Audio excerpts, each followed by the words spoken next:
आपल्या परिसरातील प्रत्येक खाद्यप्रेमींचे आवडते ठिकाण म्हणजे गडकरी फॅमिली रेस्टॉरंट। इथे मिळते स्वादिष्ट व्हेज आणि नॉन व्हेज जेवण, ज्याची चव एकदा घेतली की परत परत येण्याची इच्छा तर होणारच। कारण येथील खास वैशिष्ट्य म्हणजे सिंधी पापड, पनीर अंगारा, व्हेज गडकरी तसेच नॉन व्हेज मध्ये चिकन तंदूर, चिकन थाली, सावजी मटण आणि बरंच काही। आणि आता आपल्या लहान मित्रांसाठी सुरू होत आहे पिझ्झा आणि बर्गर सुद्धा। शहरातील धमाल आपल्या गावात सुद्धा। तर मग नक्की या आपल्या मित्रमंडळी तसेच कुटुंबासोबत व साजरे करा आनंदाचे क्षण। Gadkari family restaurant, Talegaon, Nandur, Shingote road. आले देवाजीच्या मना तेथे कोणाचे चालेना। आध्यात्मिक व सामाजिक क्षेत्रातील देवमाणूस, आदर्श व्यक्तिमत्व स्वर्गीय ज्ञानदेव गणपत ढवळे मामा आज आपल्यात नाहीत, याचं मोठं दुःख सर्वांनाच आहे। आदर्श शिक्षक दत्तात्रय ढवळे, आदर्श शिक्षक नवनाथ ढवळे, राजहंस दूध संघ या ठिकाणी कार्यरत असलेले सुनील ढवळे यांची पिताश्री ज्ञानदेव मामा ढवळे अतिशय प्रतिकूल परिस्थितीमध्ये आपला प्रपंच सांभाळून तळेगाव देगे येथील इंग्लिश स्कूल व उच्च माध्यमिक विद्यालयामध्ये शिपाई पदावर 42 वर्षे त्यांनी प्रामाणिक सेवा केली। प्रयोगशाळेत देखील सहाय्यक म्हणून ते नेहमीच मदत करत असायचे। मामांनी नोकरी करत असतानाच आध्यात्मिक क्षेत्रामध्ये भजन गायनातून भगवंतांचं कार्य अविरतपणे सुरू ठेवलं होतं। सर्वांशी हसून खेळून प्रेमानं बोलणं, जिव्हाळ्याचे संबंध प्रस्थापित करणे, प्रत्येकाला जीव लावणे हा त्यांचा स्वभाव होता। सर्वांना मदत करायला त्यांना नेहमीच आवडायचं। तळेगाव येथे ज्यावेळी ते शिपाई पदावर कार्यरत होते त्यावेळेस त्यांनी अनेक विद्यार्थ्यांना जीवनात यशस्वी होण्यासाठी मार्गदर्शन केलं। प्रत्यक्षरित्या अनेक विद्यार्थ्यांना घडवण्यात मामांचं मोठं योगदान राहिलं आहे। गावातील देखील सामाजिक, आध्यात्मिक व राजकीय सांस्कृतिक कार्यक्रमांमध्ये त्यांचा मोठा सक्रिय सहभाग असायचा। सर्वच क्षेत्रामध्ये त्यांनी सर्वसमावेशक असं कार्य केलं। आध्यात्मिक क्षेत्रामध्ये त्यांचं मोठं नाव होतं। आज त्यांच्या जाण्यानं ढवळे परिवारासह संपूर्ण गावात मोठी पोकळी निर्माण झाली आहे। मामा ढवळे परिवाराचे प्रमुख नव्हते तर संपूर्ण गावाचं आदरवड होते। त्यांच्या कार्यातून ते आपल्यामध्ये कायमच अमर राहतील। त्यांच्या स्मृतीस विनम्र अभिवादन करूयात। आज सोमवार दिनांक 22 सप्टेंबर 2025 रोजी सकाळी महालक्ष्मी माता मंदिर काकडवाडी या ठिकाणी नातेवाईक व मान्यवरांच्या उपस्थितीमध्ये ज्ञानदेव गणपत ढवळे मामा यांचा दशक्रियाविधी कार्यक्रम पार पडलाय। या निमित्तानं महाराष्ट्रातील थोर समाज प्रबोधनकार, हरिभक्तपरायण, शिवशाहीर शरद महाराज ढवळे यांची प्रवचन सेवा संपन्न झाली। या निमित्तानं डॉक्टर जयश्रीताई थोरात, तानसह मान्यवरांनी व नातेवाईकांनी यावेळी ज्ञानदेव मामा ढवळे यांच्या स्मृतीस अभिवादन केलं आहे। ज्ञानदेव मामांच्या आठवणी चिरंतन स्मरणात राहतील यात शंका नाही। त्यांचं कार्य मरावे परी कीर्तिरूपी राहावे असेच होते। जनसंवाद चॅनलच्या वतीनं ज्ञानदेव मामा ढवळे यांच्या दशक्रियाविधीनिमित्त घेण्यात आलेला हा आढावा आता आपण बघूयात। आपण ती पुस्तकं पण देऊया महाराज। हरिपाठाची, ज्ञानोबारायची पुस्तकं आपण सगळ्यांना देऊ। आणि महाराज जिथे नाना असतील ना तिथे नानांना पंढरीच्या पांडुरंगा, हे परमेश्वरा, हे जगाच्या मालका, विश्वाच्या दात्या, आमच्या नानांना तुझ्या सेवेकरता जागा दे।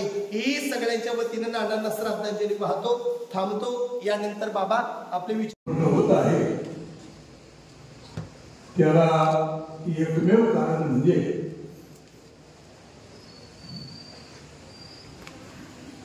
वैकुंठवासी माऊली यांचा हा पिंडदानाचा दिवस आणि म्हणून महाराजांनी या ठिकाणी प्रवचन केलं। देहाच्या नावाला जन्म मृत्यूच्या सोहळ्या नाम म्हणून धनंजया, या देहाच्या गावाला आपल्याला यावं लागतं आणि जन्म मृत्यू हे दोन सोहळे आपल्या जीवनामध्ये होतात। जन्माचा सोहळा झाला तो आपल्याला माहित होत नाही, कारण कळत, आणि असं जर कळलं तर माणूस घरातून बाजूला जाणार नाही। आणि म्हणून अशा प्रकारची काळाची उडी अचानक आपल्यावर पडते आणि म्हणून ती काळाची उडी पडण्याच्या अगोदर आपण गळ्यामध्ये पवित्र तुळशीची माळ घातली पाहिजे। आळंदी पण असे हरिभक्तपरायण भाऊसाहेब महाराज झुरळे हेही मामांच्या जीवन चरित्रावर 2 मिनिटांमध्ये या ठिकाणी बोलतील। अशी मी त्यांना या ठिकाणी विनंती. आज या ठिकाणी आमच्या गावातील एक ढवळे परिवारातील पित असेल तळेगाव येथील नेहरू स्कूलमधील एक शिक्षक आणि आमच्या गावातील एक वारकरी संप्रदायातील सुंदर असे व्यक्तिमत्व ज्यांनी आपल्या जीवनामध्ये आयुष्यभर परमार्थ केला, प्रपंच तर केलाच, तोही सुव्यवस्थित केला आणि परमार्थही सुव्यवस्थित केला. आपल्या मुलांना चांगले संस्कार देऊन चांगले अशा पदावर त्यांना सुपूर्द केले. त्यांच्या 3 सुना असतील, 3 मुलं असतील, नातू असतील, त्यांची पत्नी असेल. आमच्या मामांच्या पत्नीनं आणि त्यांनी आयुष्यभर जोडीनं सुंदर असा परमार्थ केला, अनेक प्रकारच्या वाऱ्या केल्या. गेली 40 वर्षापासून आमचा हा नवरात्र उत्सव चालत आहे. त्या नवरात्र उत्सवामध्ये 40 वर्षापासून 7व्या माळीचं जे काही खर्च असेल, चहा पाणी असेल, तो भजनी मंडळाचा खर्च असेल, तो आजपर्यंत आजतागायत त्यांनी तो लावून ठेवलेला, धरून ठेवलेला आहे. कारण 7व्या माळीला पूर्वीच्या काळामध्ये सुक्यावाडी हे माहेर आमच्या भीमाईचं आणि त्या माहेरची भजनी मंडळी 7व्या माळीला यायची बंधाल. म्हणून मामीनं असा पणच केला, एक निश्चय केला आईच्या दरबारामध्ये, अशी शपथच घेतली, जोपर्यंत मी आहे तोपर्यंत 7वी माळी माझीच राहील. आणि अजूनही आजही तागायत आतापर्यंत त्यांनी त्या परमार्थाचं जे काही त्यांचा जो प्रतिज्ञा होती, जो काही शब्द होता, तो आतापर्यंत त्यांनी टिकून ठेवला. आणि म्हणून मामांनी सुंदर असा परमार्थही केला, प्रपंचही केला. आणि अपघात मृत्यू आला असेल, दुःख होणे साहजिकच आहे, दुःख हे प्रत्येकाला असतंच, परंतु जाणं हे प्रत्येकाला ठरलेलंच आहे. आणि म्हणून या ठिकाणी आपण सर्व आज या ठिकाणी आलात. माणसाच्या जीवनामध्ये अनेक प्रकारचे सोहळे आणि सर्वांचे मामा, सर्वांनी एक पदवी देऊन टाकली होती मामा म्हणून. त्यांचं नाव आहे, मला वाटतं कोणाला बाकीच्यांना माहिती नसतं. म्हणजे असे सर्वांचे लाडके मामा 10 दिवसापूर्वी आपल्यातून निघून गेले. माणसं जन्माला येतात, पण माणुसकी निर्माण करावी लागते. आणि ती माणुसकी निर्माण करण्याचं काम मामाने या परिसरामध्ये, गावामध्ये, आपल्या नातेवाईकांमध्ये आणि आपल्या वारकरी संप्रदायामध्ये केलं. मामा जाण्यानं या परिवाराची, कुटुंबाची फार मोठी हानी झाली. तसं वास्तविक पाहता मामा तर सर्व्हिसला होतेच, परंतु पूर्वीपार या घराण्यामध्ये मामी ही आपली 1 नंबरची भजनी या गावामध्ये. तसं वास्तविक पाहता हे आमचं छोटंसं गाव, आमचं नांदची छोटी वाडी, परंतु माऊलीच्या पदस्पर्शानं पावन झालेल्या या भूमीमध्ये खरोखर आज एक इतिहास या वाडीमध्ये रचना केला तर काही वावगं होणार नाही. जवळजवळ 6-7 महाराज या वाडीमध्ये, आणि फार मोठं 2-3 भजनी मंडळ, 2-3 दिंड्या निघतात.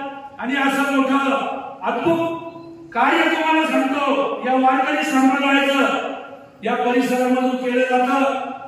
त्यामध्ये मामाचा आमचा मामा रिटायर झाल्यानंतर प्रथमतः आमच्या माऊलीच्या दिंडीमध्ये आले त्र्यंबकला. आणि मामांना मी म्हटलं, मामा प्रवचन करा. मामा म्हणे कसं शक्य हो? म्हणलं करा, तुम्हाला काय करायचं? मामा म्हणे 8चा दिवस द्या म्हणे मला. म्हणलं ठीक आहे, उद्या करा तुम्ही प्रवचन. मामाने थोडा अभ्यास केला आणि दुसऱ्या दिवशी तुम्हाला सांगतो गोरवाडनी मामाला प्रवचन केलं. म्हणजे अशी आमची वारकरी संप्रदायातली मधली माणसं. मामाने वास्तविक पाहता आपल्या मुलांवर अतिशय चांगले संस्कार केले. शिक्षक आहेत, मला वाटतं 1 मुलगा, 3 मुलं आहेत ते सांगतो ना. 1 मुलगा ज्याला बोलता येत नाही मुलांना, असे शिक्षकाचं काम त्यांनी केलं. म्हणजे मुकावादी विद्यालयामध्ये शिर्डीला आमच्या पाहुण्याचेच तिथे ते शिक्षक होते. म्हणजे न बोलणाऱ्या माणसाला सुद्धा बोलायला लावायचं काम या घरामध्ये या परंपरेने केलं. चांगली चारित्र्य संपन्न अशी मुलं या मामाने घडवली, सुसंस्कारित पिढी निर्माण केली. आणि श्रद्धांजली ठरेल मी माझ्या नांदजोबाला ग्रामस्थांच्या वतीनं माझ्या गावातील सर्व संस्था, श्री ज्ञानेश्वर महाराज संस्थान नांदेडच्या वतीनं, श्री संत ज्ञानेश्वर महाराज जयंती सोहळ्याच्या वतीनं, आमच्या गावातील सर्व ज्ञानेश्वर महाराज भजनी मंडळ, हनुमान भजनी मंडळ, बिरोबा भजनी मंडळ, सर्व भजनी मंडळाच्या वतीनं माझ्या छत्तर ज्ञानदेव मामा ढोळे यांच्या दशक्रिया विधीच्या निमित्ताने त्यांना आदरांजली, श्रद्धांजली तिलांजली अर्पण करण्यासाठी आपण सर्वजण उपस्थित आहोत. मामांविषयी शरद महाराज ढोळे, त्याबरोबरच भाऊसाहेब महाराज ढोळे, इंद्राकडे छत्र आणि इतर मान्यवरांनी सांगितलंय. परंतु मामा माझ्या दृष्टीने एक माझ्या शत्रू व्यक्तिमत्व म्हटलं तर त्या ठिकाणी वापर ठरणार नाही. सतत हसतमुख आणि कमीत कमी हेवेदावे असं मामांचं जीवन. ज्यावेळी आम्ही नोकरीला लागलो तेव्हा मामा म्हणजे खूप त्या तळेगाव विद्यालयाच्या उत्कर्षामध्ये म्हणजे सिंहाचा वाटा असणारं व्यक्तिमत्व त्या ठिकाणी होतं. गुलाबराव जोगळे सर यांनी अतिशय खांद्याला खांदा लावून त्या ठिकाणी काम करणारे व्यक्तिमत्व म्हणून मामा सर्वांना परिचित आहे. या ठिकाणी जे काही तळेगाव विद्यालयामध्ये कार्यरत असणारा सर्व सेवक वर्ग आहे तो मामांच्या शब्दाने त्या संस्थेमध्ये जोगळे सारथी घेतला आणि त्यामुळं काही कुटुंबांचा उत्कर्ष मामांच्या माध्यमातून नक्कीच त्या ठिकाणी झाला. आम्हाला सर्वांना मामा असे हव्याविषयी आणि कुठेही भेटले तर थांबणार, बोलणार असं एक आदर्श व्यक्तिमत्व म्हणून मामा त्या ठिकाणी सर्वांना परिचित आहे. मामांविषयी किती सांगितलं तर त्या ठिकाणी कमीच त्या ठिकाणी होईल. परंतु एक आदर्श व्यक्तिमत्व त्या गावातून लोक पावलं. मामांची अकाली यायची, परंतु शेवटी जाणं आलं, कधी ना कधी जायचंय, परंतु कोणालाही काही त्रास नाही महाराज अशा पद्धतीने मामांची एक्झिट झाली. मनाला सुटफूट लावणारी एक्झिट मामांची होती. वय जरी बरंच असलं तरी त्या ठिकाणी आई वडील आपले प्रियजन सर्वांना प्रियच असतात. त्यातून जाऊ नये हे सर्वांना त्या ठिकाणी वाटत असतं. परंतु तरी आपण सुद्धा त्या मार्गाने कधी ना कधी जाणार आहोत. त्याच रीतीने आज मामा आपल्यात नाही, त्या दुःखातून सावरण्याची शक्ती सामर्थ्य आमचे त्या ठिकाणी मित्रवर्य दत्तात्रय ढवळे सर त्यांच्या संपूर्ण परिवाराला परमेश्वर देऊ आणि मामांना परमेश्वर चरणी सद्गती लाभो अशी प्रार्थना मी करतो आणि त्यांना आदरांजली अर्पण करतो. 15 वर्षाचा यांच्या संत गाडगे महाराज जयंती सोहळ्याच्या निमित्त मी इथून आळंदीच्या त्यांच्याबरोबर आहे आणि त्याच्यातून असं जातं 75% लोक माझ्यावर प्रेम करणारे या ठिकाणी तयार आहेत. आमचा एकदा काही दुसरा कोणताही विषय फक्त सांप्रदायिक विषय. सांप्रदायाच्या बाबतीत बाबा महाराज मामाचं बोलायचं म्हणतात ही जोडी असं नाही होतं एकटा मी येतो पुढे, परंतु मामा आणि मावशी हे दोघंही कंटिन्यू बरोबर पूर्ण भारतभर त्यांनी भ्रमण केलं, विमानाने प्रवास केला, इंडिया केला, वाऱ्या केला, एकदम आनंदी जीवन जगलेला माणूस. असे माणसं पण होते. एवढे जेव्हा आपला प्रेम केला काल मी मावशीला भेटायला गेलो. मावशीला सांगितलं मावशी 3 मुलं तर तुझी आहे, पण तुझी जनता बाहेर आलेली हे जे पब्लिक आहे हे सगळं तुझ्या दोघं फ्रेंड करणार. सर्वच पहिली मंडळ आहे आमच्या दत्तू महाराज, बाबासाहेब महाराज काय असतील त्याचप्रमाणे कार्यक्रम जुळे मानत असतील. या सर्वांनी मामा एवढं प्रेम केलं, मामांनी सुद्धा सर्व प्रेम केलं. मी माझ्या कुटुंबियातर्फे आमच्या अमोलबाई सहकारी बँकेतर्फे या ठिकाणी मामा ज्ञानेश्वर मागे भेटले मंडळातर्फे मामाला भावपूर्ण आदरांजली वाहतो. असंच प्रेम आमच्या तुमच्या कुटुंबाला आहे हे सुद्धा या निमित्ताने माहिती देऊन थांबतो. दिवाळीचा सण होता आणि मी किराणा दुकानामध्ये गेलो. तिथं मामा होते आणि त्याच्यावर संपत मामाही होते. मी म्हटलं मामा का तेवढे आपल्या इथे आदिवासी समाजाचं घर आहे, त्यांच्या इथे दिवाळीचा सण नाही, त्यांच्याकडे किराणा घेऊन चाललं. म्हणून असं एक सामाजिक क्षेत्रामध्ये उत्कृष्ट काम करणारे व्यक्तिमत्व बरेचशा गावामध्ये त्यांनी मुलांचे लग्न लावून दिले. शाळेमध्ये काम करत असताना बऱ्याचशा विद्यार्थ्यांना मदत केली, घडवली. कोणतेही सामाजिक काम असो पहिली पंक्ती मामांची असायची. म्हणून महाराज एक सामाजिक जे काम करतात त्यांना निश्चितच अकाली मरण देतात. तुम्ही जर इतिहास बघितला जे चांगले काम करणारी माणसं आहे त्यांचं दुर्दैवीचं असं निधन होतं, कारण फुलपाखर आणि सुगंधित फुलांना जास्त दिवस आयुष्य नसतं. म्हणून आपल्या सर्वांच्या वतीनं मी मामांना भावपूर्ण श्रद्धांजली अर्पण करतो आणि त्यांच्या पश्चामध्ये त्यांची मुलं आहे, सुसंस्कृत आणि चारित्र्य संपन्न असा परिवार घडवला. जितकं जीवन भेटलं त्या जीवनाचं त्यांनी सोनं केलं आणि जीवन कसं जगावं हे निश्चितच आपण मामांकडून शिकलो. आपल्या सर्वांच्या वतीनं मी मामा या ठिकाणी भावपूर्ण श्रद्धांजली अर्पण करतो. आणि आपण दरवर्षीच विद्यार्थ्यांचा सत्कार सोहळा आयोजित करतो. त्याच्यामध्ये आपण राज्यस्तरीय सामाजिक पुरस्कार देतो. 2027-26 साली आपण जो पुरस्कार देणार आहे तो निश्चितच महाराजांच्या नावाने ज्ञानेश्वर ढवळे मामांच्या नावाने आपण देऊ असं मी या ठिकाणी जाहीर करतो आणि थांबतो. ग्रामस्थ, अभ्यस्त, नातेवाईक, आज मामांना जाऊन आपल्याकडे 10 दिवस झाले. निश्चितच जो जन्माला आला त्याला जायचं असतं, परंतु माणूस कसा जगला याला फार महत्व असतं. आज या ठिकाणी हरिभक्त परायण महाराज ढवळे यांनी आपली छान अशी सेवा दिली. मामांच्या पश्चात मोठा परिवार आहे. आमचे मित्र दत्तात्रय सर असतील, आता चिंचोलीमध्ये नुकतीच बदली झाली. सरांचा स्वभाव आणि मामांचा स्वभाव याच्यात मला फारशी तफावत वाटत नाही. मामांच्या पावलावर पाऊल ठेवून सर्वच मुलं या ठिकाणी वाढतात. मामांच्या जाण्यानं खूप मोठी पोकळी गावात परिसरात निर्माण झाली. एक वारकरी संप्रदायाचे पायी असणारे मामा आपल्याकडे गेले. मी माझ्या परिवाराच्या वतीनं तसेच शिर्डी लोकसभेचे लाठी खासदार आदरणीय भाऊसाहेबजी वागचौरे यांच्या वतीनंही मामांना भावपूर्ण श्रद्धांजली देतो. रामकृष्ण. एक आदर्श असं व्यक्तिमत्व होतं ज्याने आम्हाला परमात्माचा मार्ग दाखवला. आमच्या दिल्ली सोहळ्यात काही त्यांचा सर्वच आम्हाला लाभला. असे आमचे ढवळे बाबा सर्वांचा आदर्श यांना आज आपल्याकडे जाऊन 10 दिवस झाले आहेत. निश्चितच वारकरी संप्रदायासाठी अतिशय दुःख देणारी घटना आहे. कारण मामांचं हे अकस्मात झालं.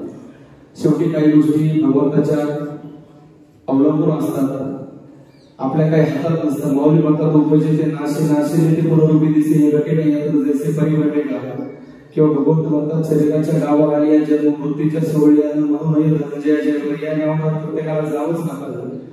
मामांच्या जाण्यानं या वारकरी संप्रदायासाठी खूप मोठी पोकळी तयार झाली आहे. मामांचं आज आमच्या संप्रदायासाठी असणं खूप गरजेचं होतं. बालवयापासूनच मामांचा सहवास आम्हाला लाभला तर आजपर्यंत भजनात काही मामा आमच्या बरोबर असायचे. अतिशय हसतमुख असं व्यक्तिमत्व मामांचं होतं. आमचा दिंडी सोहळा या व्यक्तिमत्वाला निश्चितच मुकणार आहे. मी आमच्या गाडगे महाराज दिंडी सोहळ्याच्या वतीनं, आमच्या सद्गुरू गंगागिरी महाराज भजनी मंडळाच्या वतीनं आणि उपस्थित सर्व वारकऱ्यांच्या वतीनं मामांना भावपूर्ण श्रद्धांजली अर्पण करतो आणि थांबतो. रामकृष्ण. त्यासाठी आपण सर्वजण उपस्थित राहिले. खऱ्या अर्थानं ढवळे मामा म्हटलं तर अंगणवाडीचं भूषण होतं आणि ढवळे मामांना आम्ही वयाच्या साधारण 5व्या वर्षापासून या ठिकाणी चांगल्यापैकी ओळखायचो. आणि ढवळे मामांचं या ठिकाणी विशेष गावाकरता या ठिकाणी विशेष योगदान असायचं. ज्या काळी लाईटची व्यवस्था नसायची त्यावेळेस रात्रीच्या वेळेस ज्या मुलांना अभ्यासाची या ठिकाणी व्यवस्था नसायची त्यामध्ये मामा स्वतः भिरालेले भाग घेऊन आपली गावची माडी असेल, मारुती मंदिर असेल त्या ठिकाणी नैसर्गिक कार्यक्रम घेऊन मुलांचा अभ्यास घेऊन मुलांना या ठिकाणी आपल्याला कसं नोकरीला लावता येईल त्यामध्ये मामांची जीवनामध्ये सातत्याने धडपड असायची. आणि गावातील कोणाच्याही कुटुंबातील तो मुलगा असेल तर मामाने त्यामध्ये प्रत्येकासाठी हिरालेली या ठिकाणी भाग घेतला.